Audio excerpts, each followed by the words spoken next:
So yeah, this is, it does what it says in the tin. It is a brief introduction to systematic reviews. So Despina, Sam, and myself, we actually deliver a more extended course on doing systematic reviews, which is run over 3 workshops. So that usually is 3 half days, and then we have some follow up with people if they're interested in actually taking a systematic review forward, and we deliver that at the University of Lincoln. So this really is just a bit of a taster. Some of you on the call might have experience contributing or working on reviews already. That's great. And for others, this might be very new to you too. So we try to pitch it with no prior knowledge at all. So let's get started then.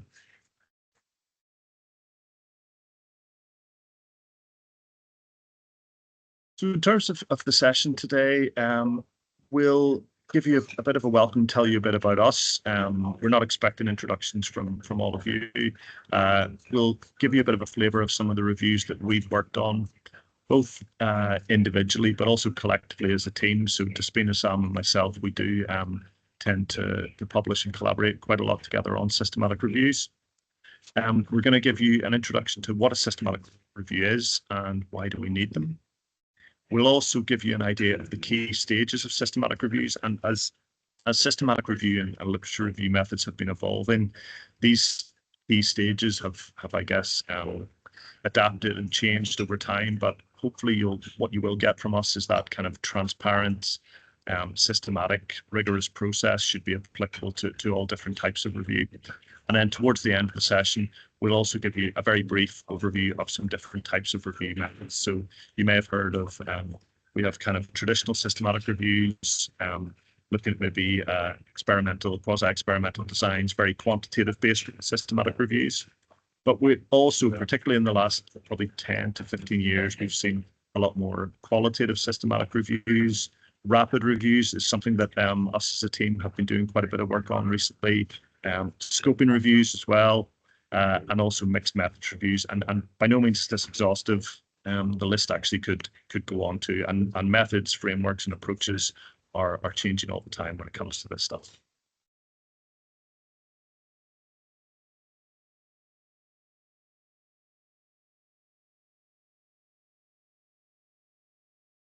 Okay, so in terms of your facilitators for today, so my name is David Nelson. I'm a research fellow in rural health.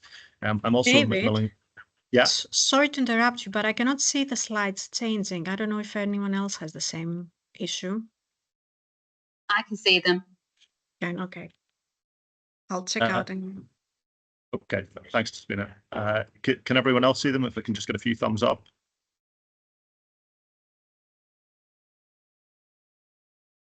Okay, great. Yeah, looks good. So my name is David Nelson. I'm a research fellow in rural health. I'm also a Macmillan Cancer Support Research Fellow. I'm based in the Lincoln Institute for Rural and Coastal Health. We're a newly established research institute. We've just received £10.9 million from UCRI to set up a new institute for both rural and coastal health. But prior to that, we existed as the Lincoln International Institute for Rural Health for a number of years. So I've been working in kind of rural and coastal health for a number of years. I've been at the University of Lincoln for over 10 years. Prior to that, I worked in the School of Health and Social Care, and I did my PhD on cancer survivorship, and that was funded by Macmillan Cancer Support. But essentially, my main interests are around how rural and coastal residents can impact on cancer experience and outcomes. But I think compared to other designs and methods, I've probably published more systematic review type papers compared to any other type of method. So it is something that I've got quite a lot of experience with over the last few years. And I've been delivering this training since 2020 and for the last couple of years with Sam and Despina. So I'm just going to pass over now to Sam, who can tell you a bit about himself. So, hello everybody. My name's Sam. I'm a research associate based at the University of Lincoln. I'm also based in Lincoln Lincoln Institute for Rural and Coastal Health.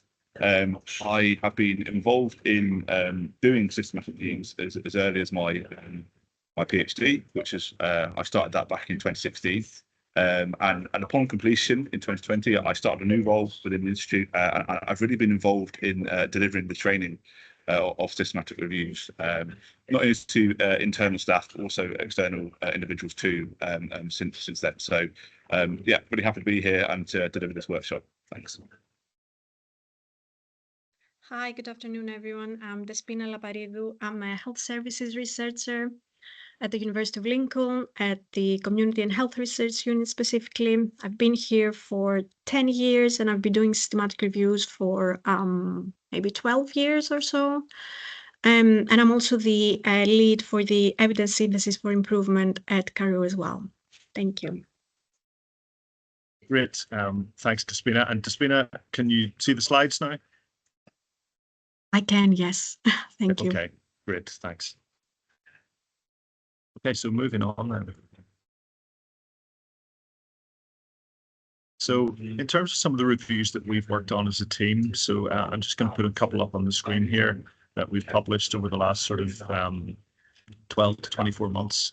So the first one here is systematic review on qualitative experiences of people living with lung cancer in rural areas. So this was a qualitative review looking specifically at other qualitative studies that reported patient experience on living with lung cancer in rural areas, and we had that published in Supportive Care and Cancer recently. So the qualitative review is something we're definitely starting to do a lot more of. Okay, this next one, Despina, you led on this. Do you want to say a bit about it? Yes, sure. This is, I think this was published maybe last month or 3 weeks ago, something like that. It was a scoping review on emergency medical service interventions and experiences during pandemic. So it included both quantitative and qualitative studies, although we didn't do any content analysis for the qualitative papers. But yes, it was a mixed scoping review. Okay, next, this is slightly blurred on our screen, but this was a rapid systematic review that was done around experiences of cancer survivors in rural areas during the COVID-19 pandemic. So that was one I think was published maybe in 2023, I believe.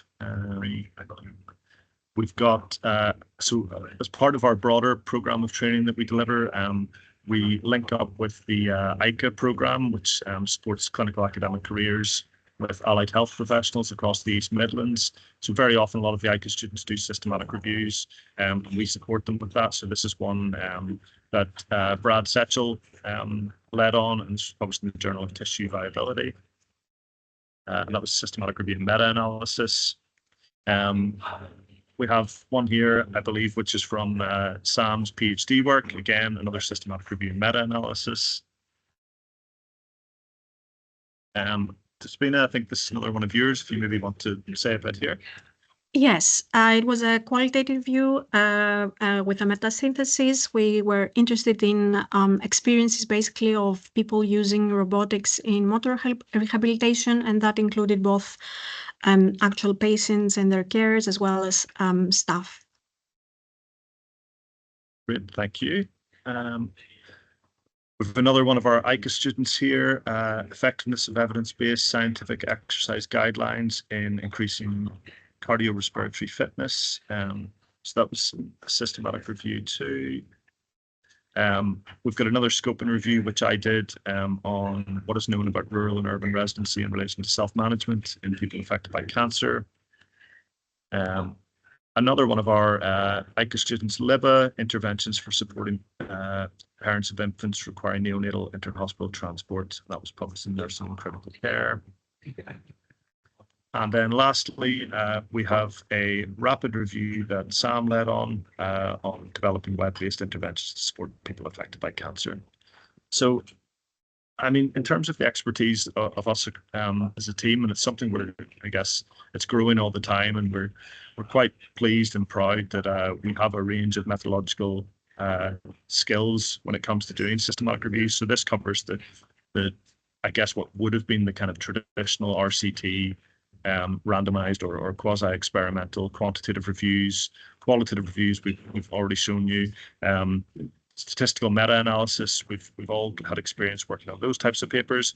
Rapid reviews, again, this is where we omit certain parts of the systematic review process in order to produce evidence quickly. And we found that this approach is actually really useful whenever we're maybe working on a funded research project. So for instance, Sam and myself are doing some work for Cancer Research UK at the minute, where we're developing a patient engagement intervention to support people with lung cancer. And given we have quite a tight time frame, we knew we wanted some evidence and some good quality evidence to inform what we were doing, but we wouldn't have the time to perhaps do a full systematic review in that window, because we also wanted to get on with some primary data collection and other activities. So we did a rapid review, and that's almost finished. So we're hoping that one will be published in the next kind of couple of weeks to months. And scoping reviews too, something all of us have had experience on. And Despina will say a bit more about these towards the end of the session.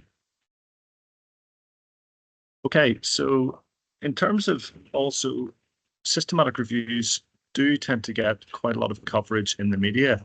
So we've just picked a few here off BBC News. So fish oil supplements for a healthy heart, nonsense. Vitamin D pills could stop colds or flu. Portion size key in tackling obesity. Exercise is good dementia therapy. HPV jab safe and effective. Here's one from The Guardian quite recently. Ultra processed foods linked to 32 harmful effects to health. Review finds. And antidepressants, major study finds they work.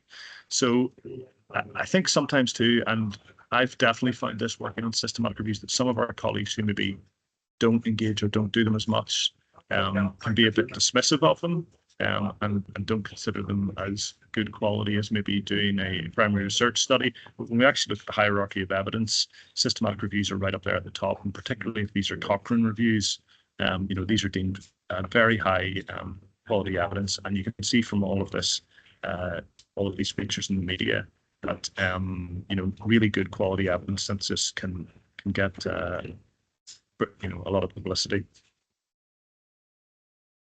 So what is a systematic review? So I guess the definition and purpose and the aim of one will differ from person to person and depending who you're talking to. We've just picked a few quotes here. So specializes in evidence synthesis, assembling and analyzing data from multiple research studies. And it could be that one of the things that you're wanting to do with systematic review is to generate some recommendations to maybe inform policy or services going forward. Second one here, so we gather, we collate, we summarize the best health evidence and research to help you make informed choices about treatment. So sometimes here we're saying the best health evidence. We might be interested in the quality of the evidence that's available.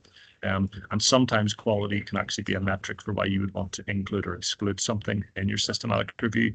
Although we find now, I think with a lot of the reviews that we do, we don't necessarily always use quality as a means for inclusion or exclusion. We tend to discuss that in the narrative of the paper, particularly if there is some significant issues with bias across the literature in general. And the last one here, so make evidence-based recommendations on a wide range of topics, from preventing and managing specific conditions, improving health and managing medicines in different settings, to providing social care to adults and children, and planning broader services and interventions to improve the health of communities.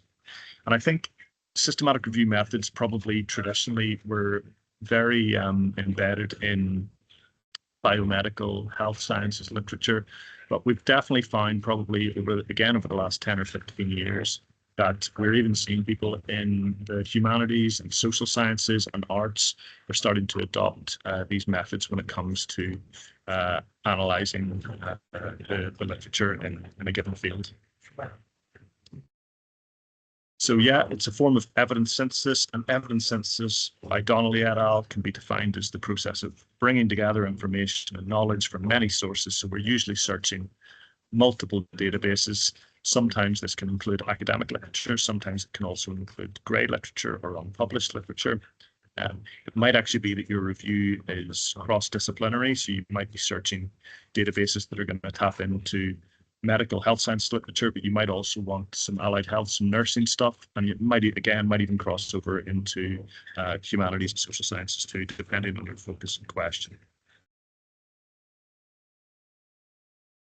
Again, there's no shortage of useful resources available now, but we've just put a couple of things on this slide. So, and these slides will be shared with you all after the session.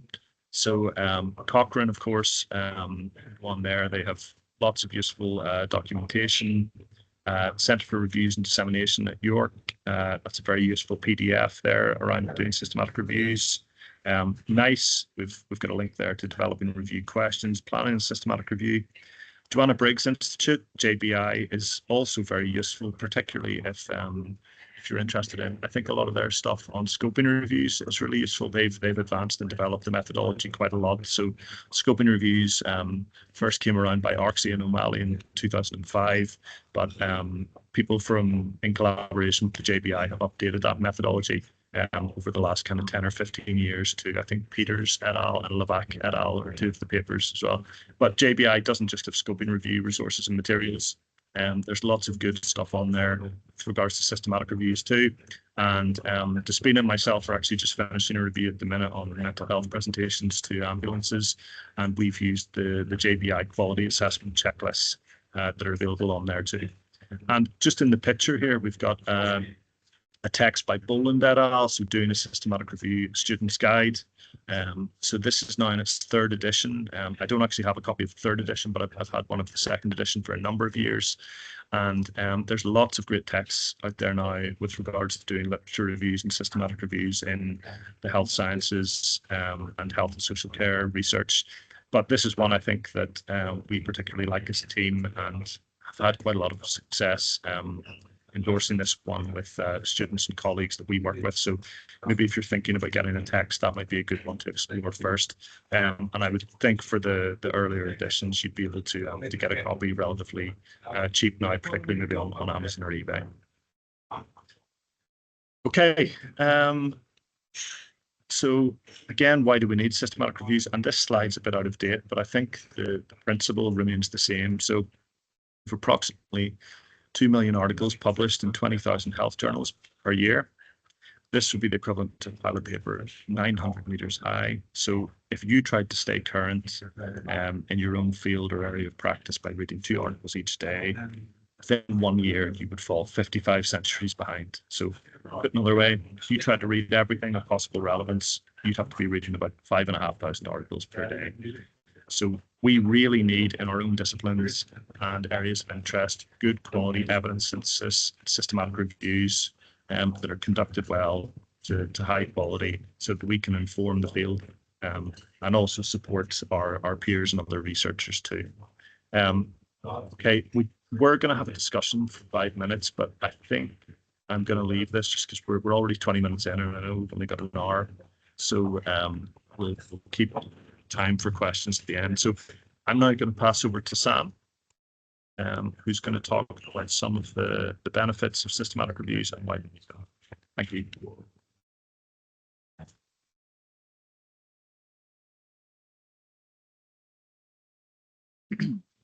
Hello, and thank you, David. So yeah, so we've got two really important parts of this of the seminar. So why do we need systematic reviews?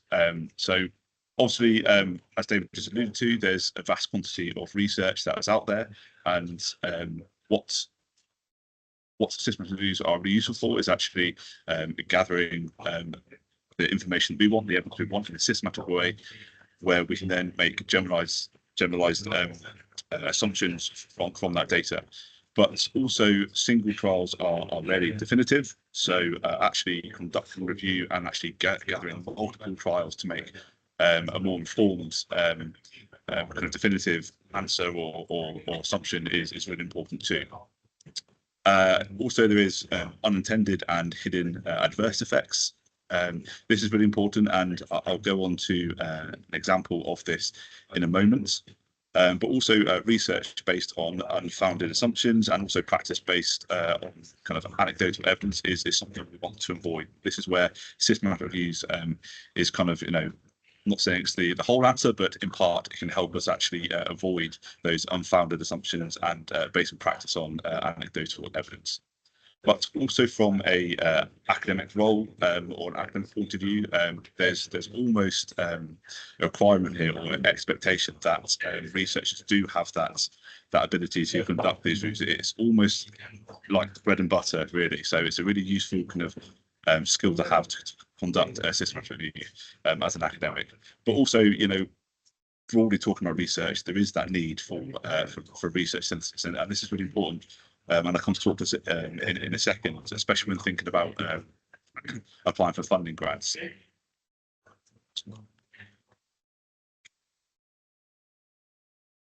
Okay, so why do we need a systematic review? So this slide is more so pertaining to the kind of unintended and hidden effects, really. So here I'm just going to talk a little bit about the thalidomide disaster. I'm sure many people are aware of this. So also between kind of the late 50s and early 60s, the drug thalidomide was given to pregnant women to deal with the nauseating effects associated with pregnancy.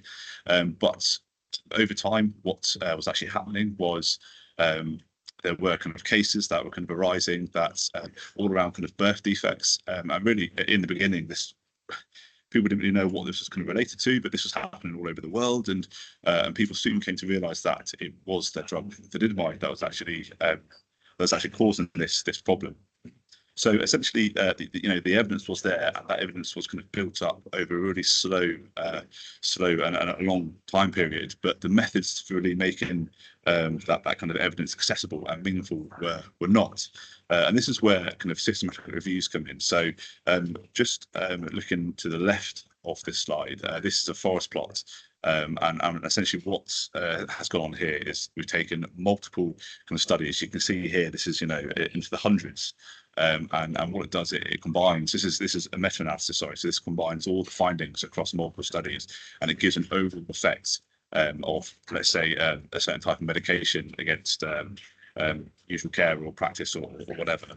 And you can see here, this is kind of taken from a paper looking at the effects of thalidomide. And we can see here that there is kind of clear adverse effects from using that drug. So it's really, really important, user reviews to actually identify kind of hidden effects and unintended consequences. But also going back to the kind of need for kind of evidence synthesis. So actually, a lot of funders won't actually consider research grants unless there has been a rigorous and well done systematic review. So this is taken from the NIHR research for patients' benefits kind of funding synopsis. And so just reading the first kind of sentence here. So why the research is now, both in terms of time and relevance, and explicitly stating we will only fund primary research where proposed research is informed by a review of the existing evidence. So you can see here that actually funders, they won't actually fund primary research unless there really is a solid foundation on the basis of a systematic review. So that's another really important reason, I think, why we need systematic reviews too. And finally, and just relating to what I was talking about in terms of the as an academic and the need to have that kind of skill set. This is a really interesting paper, which I believe is you can find this at the end of the slide sets. But all health researchers should begin their training by preparing at least one systematic review. And I completely agree. I think it's something that you need to have in your skill set, and I think it's something that gives you a greater understanding of not only how research in general is conducted, but when you go on to do and conduct reviews, perhaps further down in the career, it's super useful to have. So what are the stages of a systematic review? So this slide really just kind of details and outlines that kind of systematic process of a systematic review. So we're starting with kind of formulating that review question. This then leads on to actually developing a protocol, and these protocols can actually, it's gold standard and good practice to actually develop the protocol and actually upload these protocols to open access kind of tools where other researchers can actually see what you're doing or what you plan to do.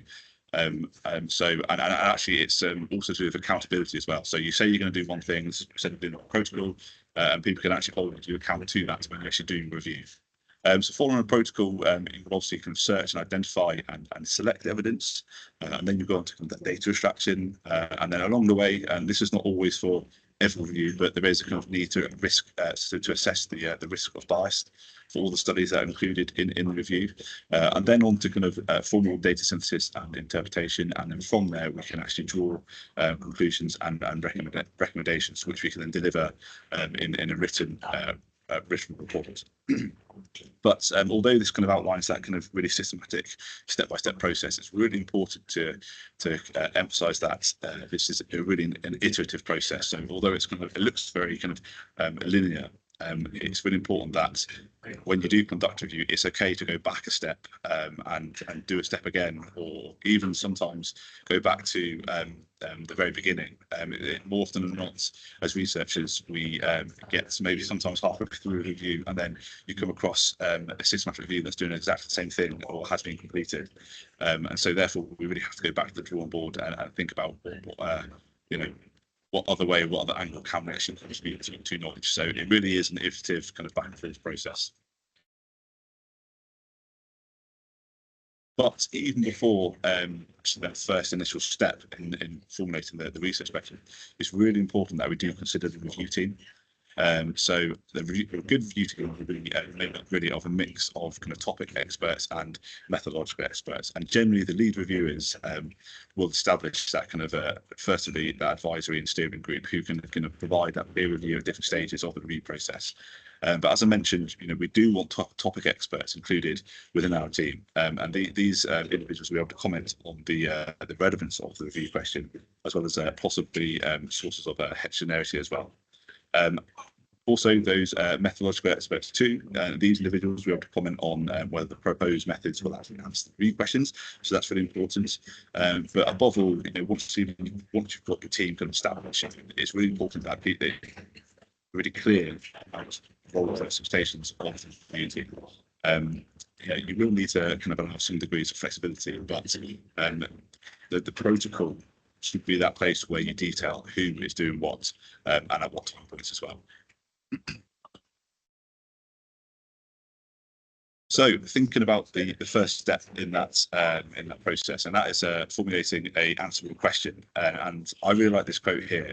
Really, to be able to ask a question clearly is 2/3 of the way to getting it answered, and that is definitely true.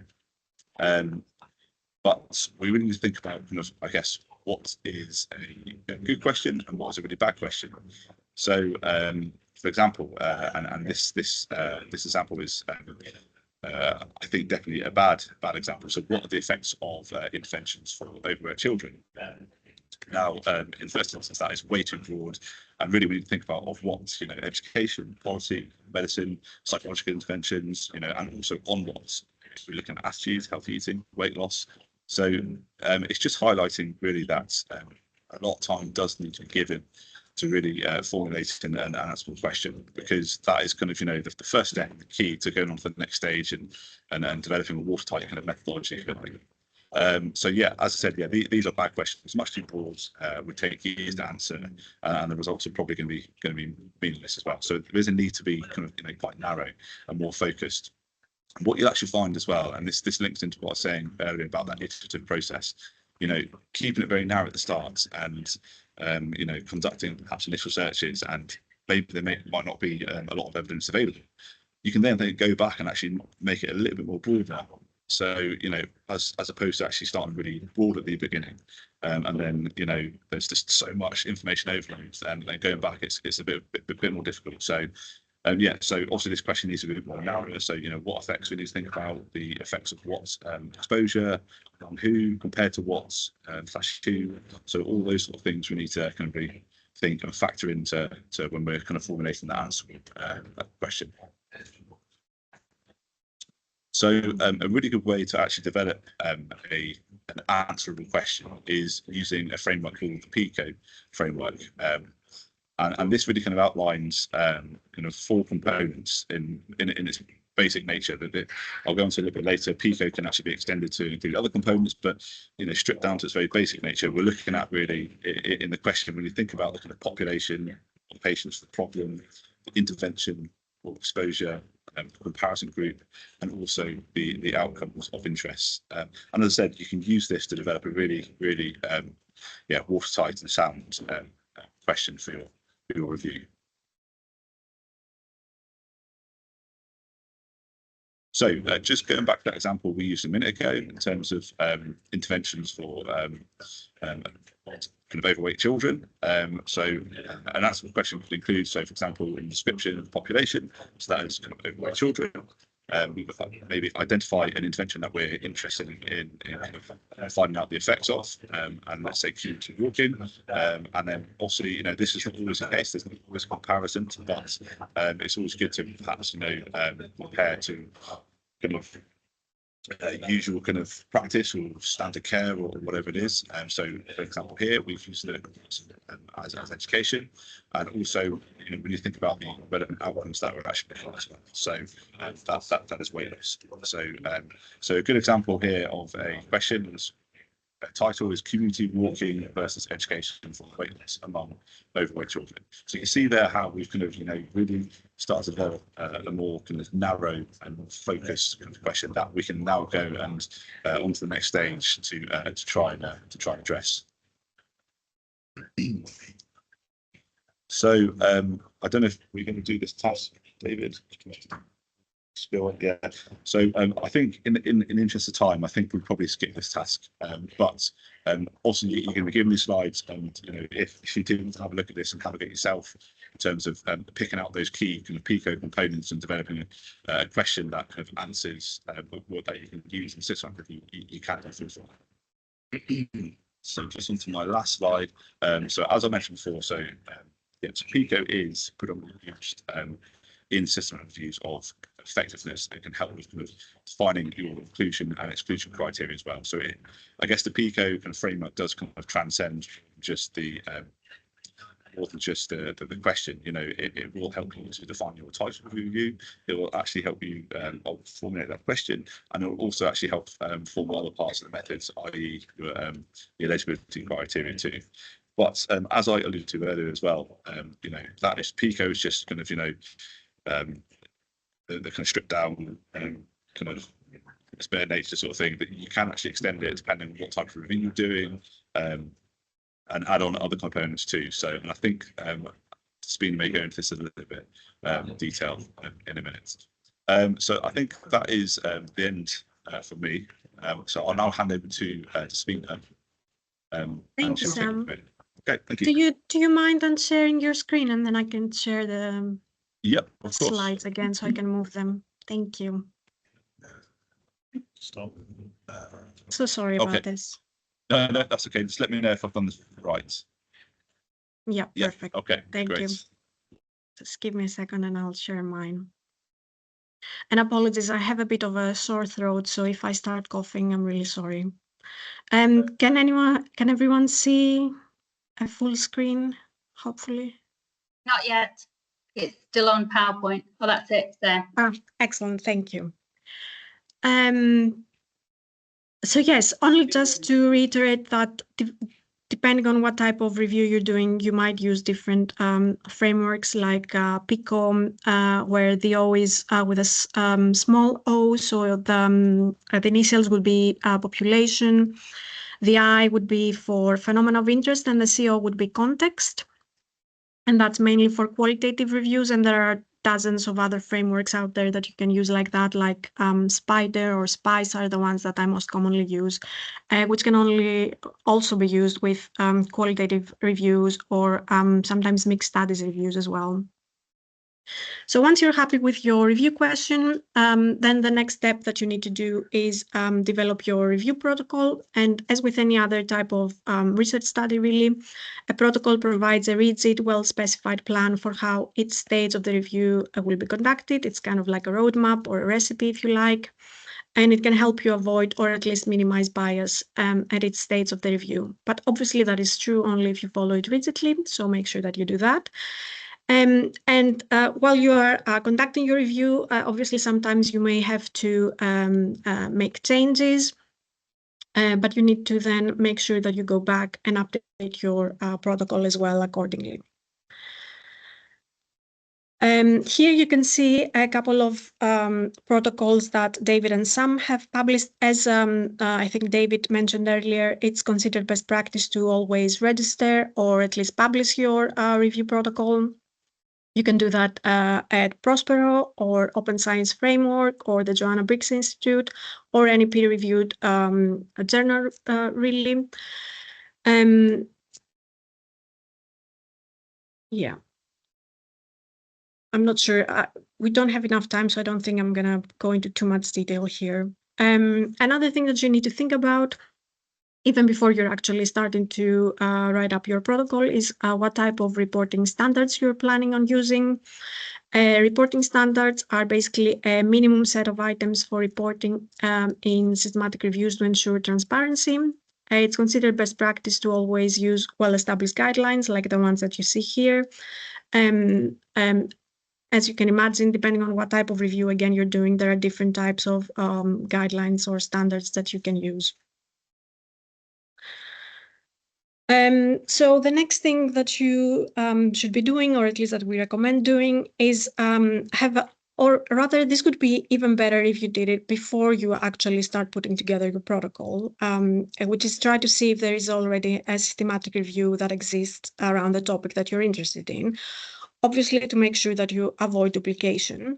These are the main databases that you can use to look for existing systematic reviews. And obviously, if you find that someone else has already done a systematic review, perhaps if it was done very recently, you might decide not to do your review. Or if the existing review was done a few years back, perhaps you can just update the searches from when those authors had done their last searches. You can also, while looking at this systematic review, you may decide that there were methodological faults or other biases. And then you can make sure that if you do decide to do your own review anyway, then that you can avoid those faults, basically. Once you're happy with that, you can then start developing your search strategy and then running your searches to different databases. You can see here a list of the most commonly used ones. Obviously, it's not an exhaustive list, but I think for health and social care studies, these would be the main ones that you would be looking at too. And I would say, I think Sam also mentioned that you need to have a broad team, a review team, and we always recommend including a subject librarian as well, because they can obviously help you not only with your search strategy, but also to identify relevant databases. Sometimes they know of databases that you've never even heard of, so they are a really good addition to your review team. And I think I have found that to be true more often than not, especially around grey literature databases, where normally I cannot find the ones that are the most relevant ones for what I'm looking for. So once you're happy with that as well, you can then start developing your search strategy.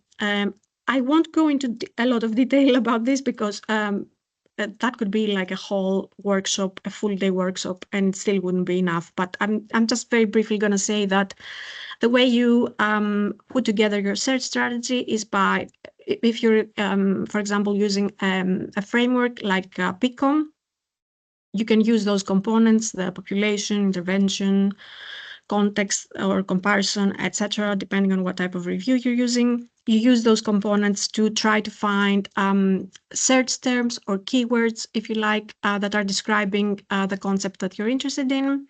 You should also try to find different or alternative ways of describing the same thing. So, for example, I do a lot of studies in pre-hospital care.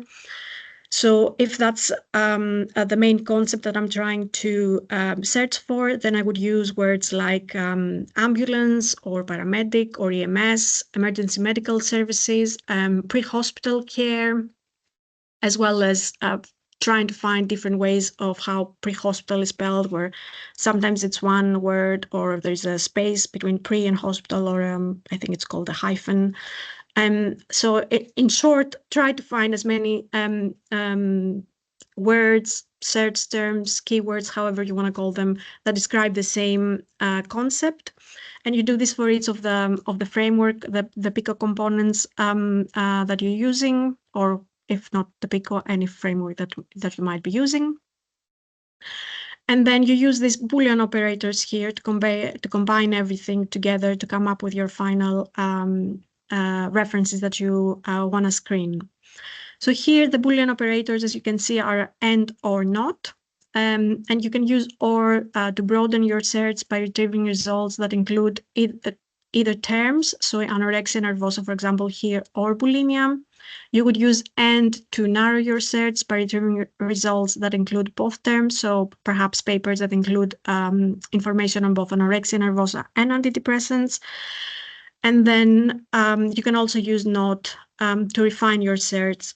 So to have, for example, papers that include the words anorexia, but not bulimia. I would just point out here that do use this with care, as I've often found. I never use not, to be honest.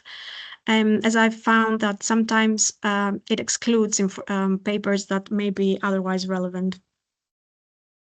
So here you can see a finished search strategy. Well, I hope you can see a finished search strategy because apologies, the words are a little bit small, but you can see how we have, for each row, we have inserted a different search term.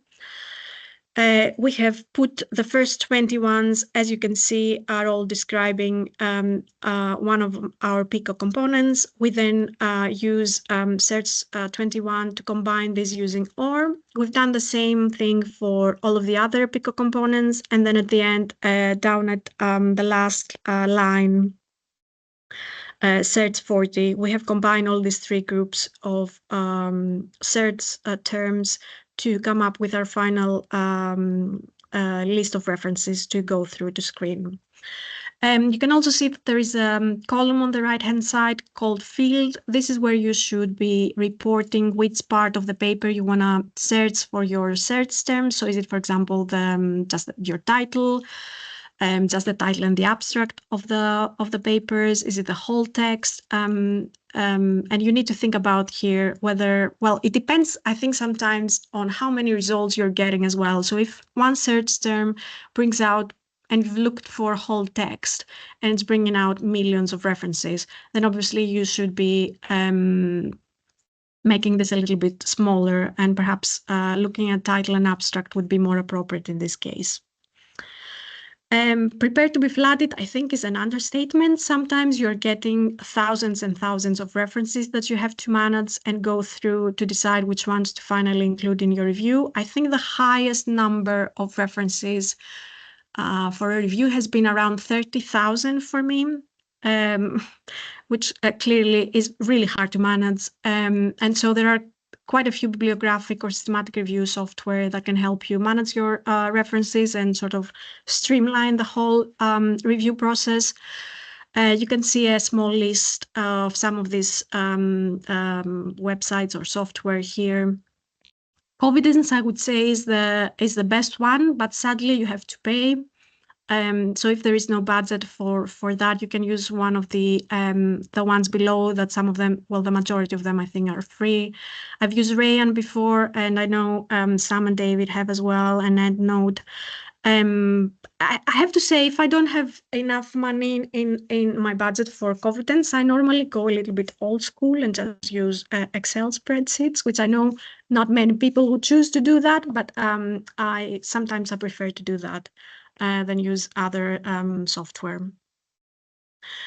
Here, very quickly, I'm just going to say that you can see a Prisma flow diagram, which sort of illustrates the whole selection process from how many records you initially identified, whether it was through database searching or other resources. Other resources could be perhaps internet searches like Google Scholar, or looking into the reference lists of the papers you've already identified, or any past or similar systematic reviews that you found. You then need to remove duplicates, because obviously sometimes a paper will be indexed under more than just one database. And then obviously as you should be looking at different databases, and then you have multiple copies of the same paper, and then you need to remove these duplicates. You then do your title and abstract screening, your full text screening, and then eventually you come up with the final number of references that you papers at this point that you will be including in your review. Yeah, I think I forgot to mention that make sure that you keep really detailed records of all this, and ideally you want to, in the previous, let's see if I can go back. In this slide, it's also better if you have a third column where you note down the number of references you're getting for its line as well, for its search term. The main point is to make sure that if someone else wants to duplicate your or replicate rather your search, they will be able to do so without any problems. And this also helps you if you need to update your searches at some point as well. And this is the last slide, I think. As David was saying earlier, there are different types of reviews that you can be conducting. Obviously, this list, again, is not exhaustive, and systematic review methodologies are evolving all the time. But I think that the most commonly used one is the quantitative systematic review, where you're combining evidence from quantitative papers. If you're looking into interventional studies specifically, and usually RCTs or randomized controlled trials, then you can also do a quantitative systematic review with a meta-analysis. And the meta-analysis basically is when you use statistical methods to determine overall effects or the magnitude of an effect size. You can also have a qualitative systematic review. Here you're just combining evidence from qualitative papers alone. You can have mixed method systematic reviews, or I think more accurately called mixed study systematic reviews, which basically are the reviews where you are including both quantitative and qualitative papers. You analyze them separately, and then you usually integrate them at the end, the results from the two, from the quantitative and your qualitative analysis. You can also have umbrella reviews, which are reviews of existing reviews, basically on a specific topic. You can also have scoping reviews. David has already said a few things about that. The main aim of the scoping review is to basically identify and map all the available evidence on a particular topic. It's usually a more broad question that you have rather than what you would get from a quantitative systematic review. And a scoping review can definitely help you to identify knowledge gaps, to scope a very broad body of literature, as I said, but it can also help you define or rather clarify concepts. So, for example, I'm doing a scoping review at the moment of unintended consequences of quality improvement initiatives in primary care. And so before we actually started doing the scoping review, we did like a mini scoping review or a mini scoping search, perhaps, where we weren't sure what unintended consequences should be or how to best define that, if you like. So we did a scoping search where we tried to identify what definitions are out there, how other researchers are viewing this. And then once we had done that and we decided on what the actual unintended consequences means, we then started conducting a full scoping review. A rapid systematic review, I think David also mentioned those. These are very fast evolving as well. They follow the same structure as a normal systematic review would be, but you just, because you're you need answers very quickly, you can omit or simplify certain aspects of the review process, and you can have a rapid scoping review or a rapid qualitative review, etc. And I think that's all that I had to say. There's just one more slide for further reading if anyone would like to, on their own time, try to learn more. And I think that's it. Thank you for listening. And I'm sure I hope we have time for some questions. Yes, 52. A few. Great. Thank you, Despina. So I can see we have one question in the chat. So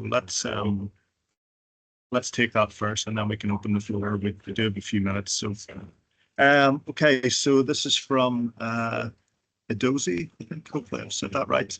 Question. So I have had a respected researcher advise against registering systematic reviews on Prospero to avoid other researchers from running with one's review idea, especially when there's an unexpected delay. That's your thoughts as well, right? That's a very interesting question, and I don't think anyone's ever asked us that before. So, I mean, my response would be it is widely regarded as best practice to register a review protocol, certainly at the initial or early stages of doing your systematic review. And some journals, whenever you go to submit your review, will have guidelines and rules of what they expect in the finished article.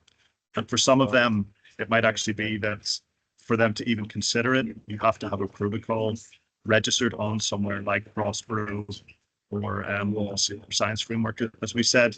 Having said that, though, one of the oncology journals, Psycho-Oncology, that I've published in the past, I did notice a couple of months back that they actually had a statement in bold saying that registering on Prospero was no longer a prerequisite for publishing a systematic review in their journal. However, I would think most of the kind of good quality and higher impact journals will expect you to have a protocol pre-registered. And I mean, that really is your way of putting a flag down and saying that you're working in this area. And, you know, I think in our own experience as a team, other people are respectful of that. And I think we've all had times where other researchers have actually contacted us via email because they've found a protocol on Prospero, and they want to know what stage the review's at. And they also maybe want to know that they're not duplicating what we're doing. So they might, you know, be taking a slightly different angle.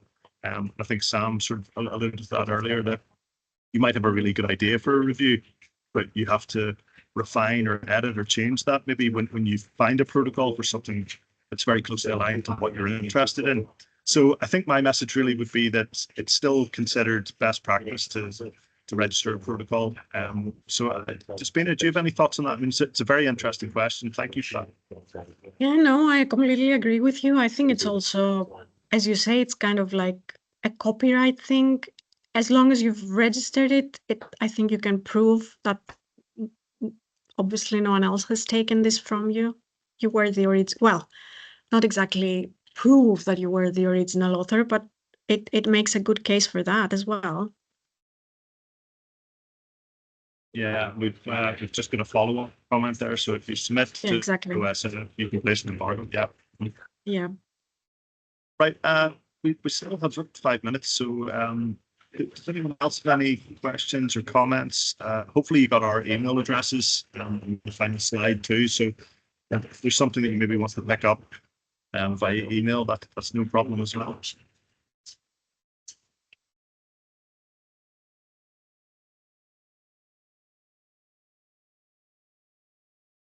Great, thank you. Well, if there's nothing else, I think we will leave it there. And can I just say thank you again very much to Arc East Midlands for inviting us to give this session. And it's been really nice well, we're really grateful that you've all spent your lunchtime listening to us. And who knows, we might get the chance to work with some of you in the future. Yeah. Thank you. Thank you all. There is a question from Anna Kennedy in the chat. I don't know if you've been able to see it. How much can you change the protocol? Okay, yeah. Very good question, actually. So, I mean, I think, again, we've probably all had situations where we've got kind of maybe a third of the way, maybe even halfway through a review, and we've had to change track slightly. So, I mean, you can go back and you can submit an amendment. I think probably if you're drastically changing things, you would maybe have to question yourself, are you actually achieving what you wanted to originally set out with the review? So I'm trying to think of some of the amendments we've done in the past. So maybe adding additional databases, maybe if the search strategy has changed slightly, or the study setting or population group. we might have maybe widened or refined that somewhat. So there's some of the things we've changed. So I mean, I think the main message is that yes, you can change what you've already done, but it's just about being transparent. So again, if you submit an article for peer review, if someone's reviewing that article, they will likely go back and look at your protocol, and they will see if you've done what you've said you were going to do. So if you do change track, then submit that amendment. So Anna, do you want to say something more there? Yeah, I just thought I'll just jump in that basically I've taken over a protocol that's been published by someone else. It's like I'm in my work team and they've left. And the search terms were very broad. There's at least 35,000 returns. And it just seems we're going to have to change it significantly. So I'm just wondering, because it's been published, what sort of scope we might have there. So it's been registered on Prospero, is that right? I'm not sure it's been registered on Prospero, but it's published in an academic journal. And okay. So that's why I'm just wondering, there's significant change. And even there was a researcher that was being brought in externally who was very specifically written in. His research was written in as the person on the team. And now he may no longer be on the team. So it's just how much scope is there for changing that? Yeah, I mean, that's quite a unique situation because not everyone publishes the protocols as academic articles, whereas it is a lot easier to edit it. Now, in the academic article, do they still cite a registration on Prospero or on the OSF as well? Oh, I can't remember. It's basically been a project that's been on hold for about a year, and because I only took it over last year, and so I need to refresh my memory on things like that. I just remember at the time we thought, how are we going to even do this? We're going to have to change it completely. So I'm not sure. I think if they have registered it on Prospero, you can go back and edit that. And then I think when it comes to doing the final publication that you and the team will do, you can cite the record on Prospero if it has been registered there. Okay, that's perfect. Thank you so much. At least I know that there's avenues that I can look into to kind of amend it. So thank you. That was great. But I mean, feel free you can email us a copy of the protocol if you want. We could have a look at it. That would be fantastic. Thank you so much. I'll do that. Thank you. Yeah, no worries. Okay, well, 1 minute to go. So if there's nothing else, I think we will leave it there. Thanks again, everyone, and we hope to see some of you soon.